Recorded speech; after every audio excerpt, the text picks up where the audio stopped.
से चलने में कितना मजा आ रहा है। जी बोले तो मुहा मुश्किल भाई। ये आवाज सुनते ही हम सबके दिमाग में एक ही 5 साल के शैतान बच्चे की तस्वीर आती है, शिनचैन नोहारा। स्कूल से घर आते ही सभी बच्चे टीवी खोलकर बैठ जाते थे, सिर्फ इसकी बेवकूफी भरी बातें और अजीब हरकतें देखने के लिए।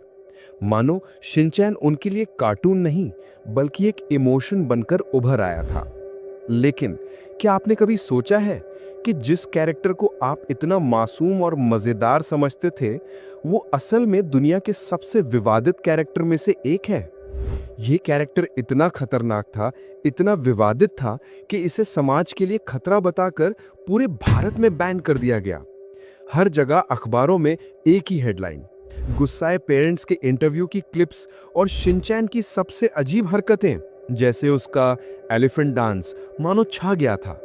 सोचिए, एक 5 साल का बच्चा, आखिर उसने ऐसा क्या कर दिया था कि सरकारें हिल गईं, माँ बाप सड़कों पर आ गए और टीवी चैनलों को घुटने टेकने पड़े।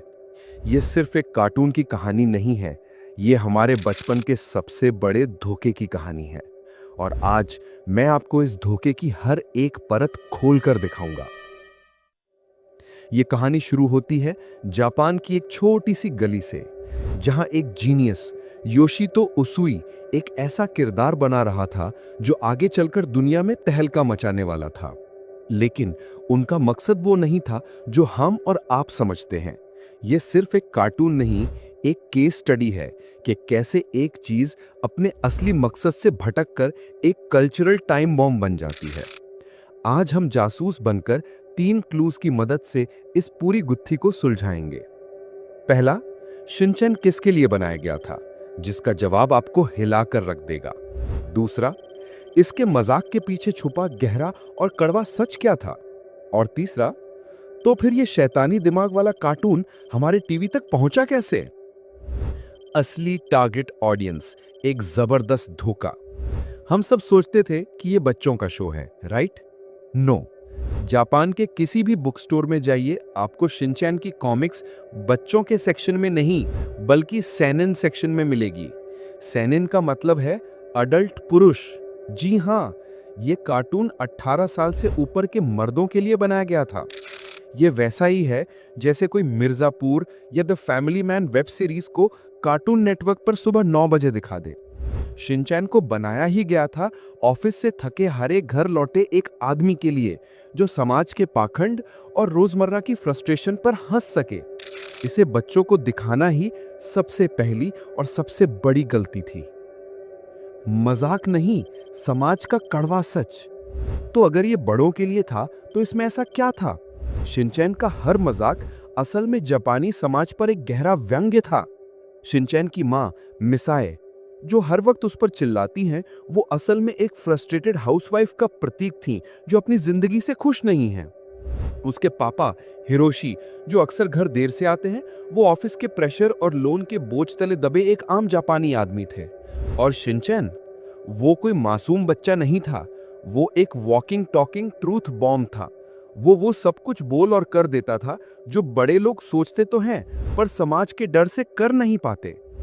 उसका बड़ों से फ्लर्ट करना, पैसे मांगना, अजीब सवाल पूछना, ये सब बड़ों की छिपी हुई इच्छाओं और उनके दोहरे चरित्र पर एक तमाचा था। भारत में बवाल। अब आता है कहानी का सबसे बड़ा ट्विस्ट। जब भारत के टीवी चैनलों ने इसे खरीदा तो उन्होंने एक बहुत बड़ी गलती कर दी। उन्होंने सोचा, अरे ये तो एनिमेटेड है, बच्चा हीरो है, मतलब बच्चों का शो है। उन्होंने इसके डायलॉग्स को हिंदी में डब तो कर दिया, लेकिन वो इसके विजुअल्स का क्या करते? शिनचैन अपनी माँ, टीचर और पड़ोसियों से जिस तरह बात करता था, उसे भारतीय संस्कृति में बदतमीजी माना गया। अरे ओ बुढ़िया, मोटी आंटी जैसे डायलॉग्स पेरेंट्स के लिए सिर दर्द बन गए। आप डायलॉग बदल सकते हो, पर इस हरकत का क्या? शिनचैन की आवाज को कितना भी क्यूट बना दो, लेकिन जब वो अपनी माँ की सुनता नहीं था, होमवर्क नहीं करता था और हमेशा मुसीबतें खड़ी करता था, तब पेरेंट्स को डर था कि उनके बच्चे भी यही सब सीखेंगे। और यहीं पर हुआ भारत में बवाल। भारतीय माँ बाप ने जब अपने बच्चों को ये सब करते देखा तो हंगामा हो गया, शिकायतें हुई, प्रोटेस्ट हुए और नतीजा 2008 में भारत के सूचना और प्रसारण मंत्रालय ने इस पर पूरी तरह से बैन लगा दिया। आपका और मेरा प्यारा शिनचैन टीवी से गायब हो गया। लेकिन शिनचैन की पॉपुलैरिटी इतनी ज्यादा थी कि उसे हमेशा के लिए दूर रखना मुश्किल था। कुछ समय बाद वो वापस आया, लेकिन एक बदले हुए रूप में। जैसे डायलॉग्स को पूरी तरह से बदल दिया गया। मैं इतना भी कुछ खास नहीं हूं जैसे डायलॉग्स का इस्तेमाल हुआ। अडल्ट जोक्स और कंट्रोवर्शियल सीन्स को काट दिया गया। उसकी आवाज को भी पहले से ज्यादा बच्चाना और मासूम बनाया गया।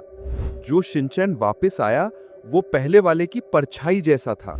उसका कांटा निकाल दिया गया था। वो मजेदार अब भी था, पर वो खतरनाक शिनचैन कहीं खो गया था। तो इस पूरे केस में मुजरिम कौन? क्या वो 5 साल का बच्चा शिनचैन या उसके जीनियस क्रिएटर?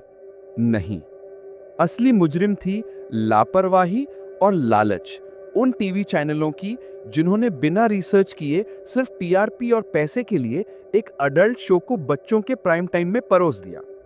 उन्होंने शिनचैन की आत्मा को समझे बिना उसकी लाश को बेचा।